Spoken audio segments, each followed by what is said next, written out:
마지막으로 말하노니 너희가 다 마음을 같이하여 동정하며 형제를 사랑하며 불쌍히 여기며 겸손하며 악을 악으로 욕을 욕으로 갚지 말고 도리어 복을 빌라.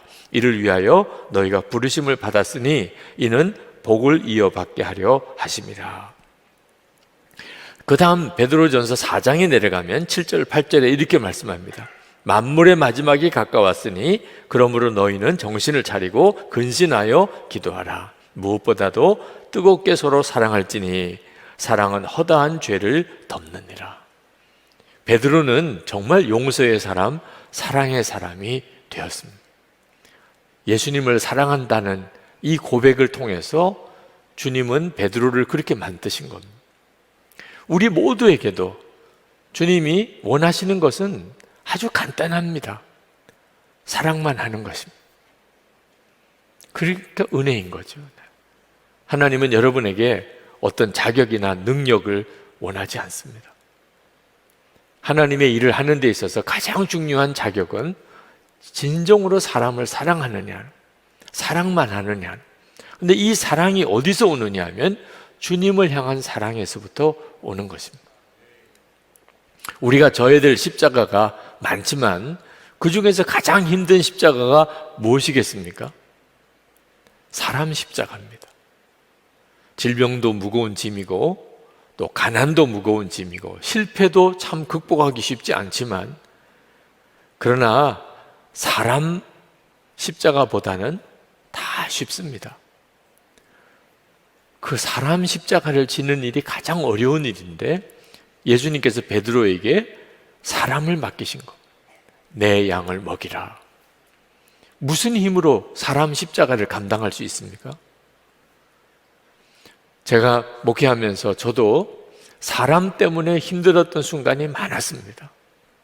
모든 걸 포기하고 싶고 이젠 다 끝났나 싶고 더 이상 하고 싶은 마음도 없고 못하겠어요. 안 됩니다.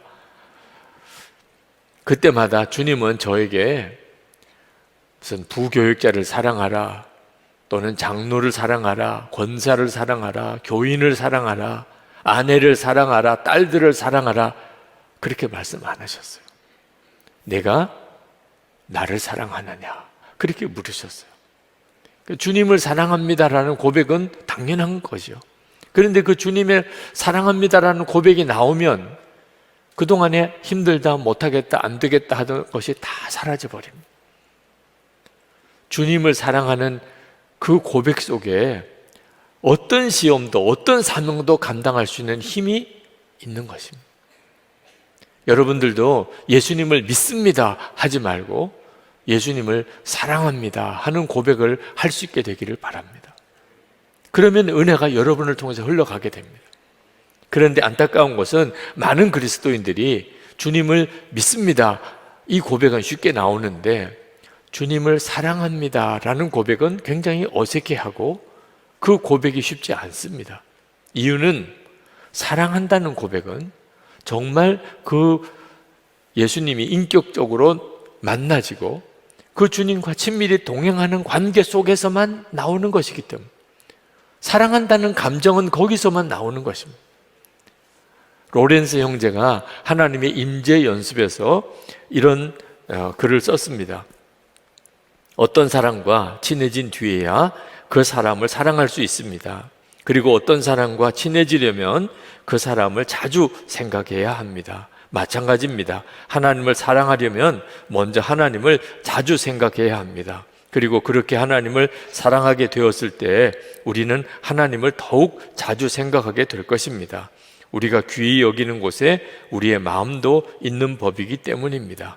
하나님을 계속 생각하십시오.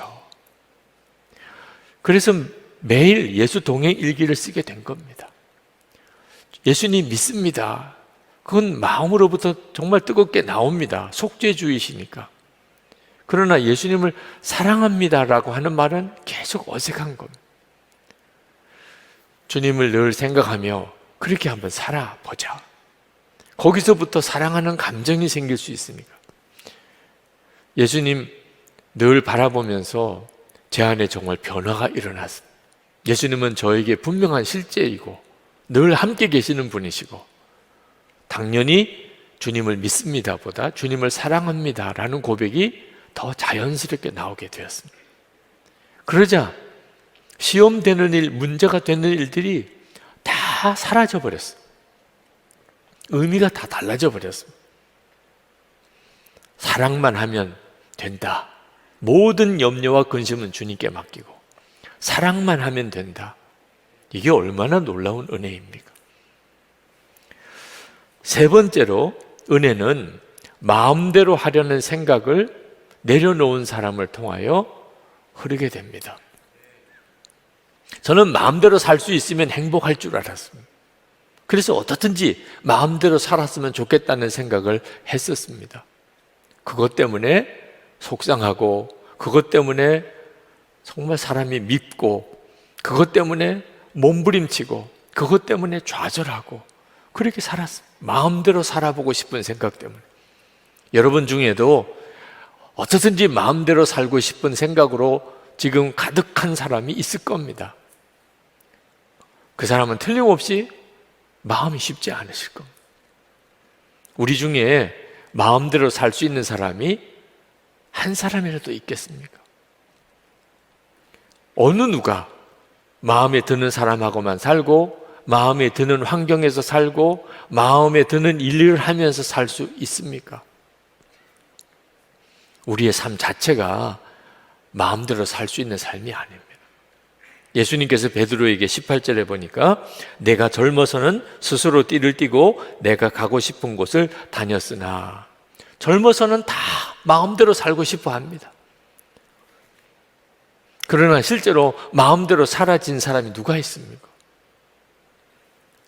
18절 하반절에 예수님께서 이렇게 말씀합니다. 내가 늙어서는 남들이 내 팔을 벌릴 것이고 너를 묶어서 내가 바라지 않는 곳으로 너를 끌고 갈 것이다.